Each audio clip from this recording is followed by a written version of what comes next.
Welcome friends, রাজ্য সরকারি কর্মী পেনশনারদের বকেয়া ডিএ নিয়ে একটি ভালো খবর রয়েছে। অবশ্যই আপনাদের সামনে তুলে ধরবো। ভিডিওটি শেয়ার করবেন, চ্যানেলগুলো সাবস্ক্রাইব করবেন। দেখুন, কনফেডারেশনের সাধারণ সম্পাদক মলয়বাবু কী লিখছেন দেখুন।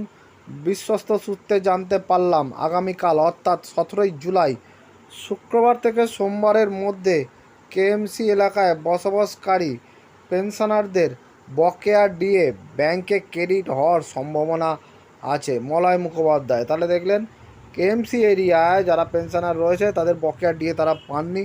দীর্ঘদিন ধরে তারা কিন্তু দাবি করে যাচ্ছে কবে তারা পাবে, কিন্তু নতুন সরকার তাদের এই বকেয়া ডিএ মিটিয়ে দেবে বলেছে। এবং যেটা মলয়বাবু বলছে যে বিশেষ সূত্র মারফত খবর পেয়েছেন, অর্থাৎ আগামীকাল 17ই জুলাই থেকে সোমবারের মধ্যে তাদের ডিএ ব্যাংক অ্যাকাউন্টে ক্রেডিট হওয়ার সম্ভাবনা রয়েছে বলে কনফেডারেশনের সাধারণ সম্পাদক মলয়বাবু কিন্তু এই কথা বলছেন।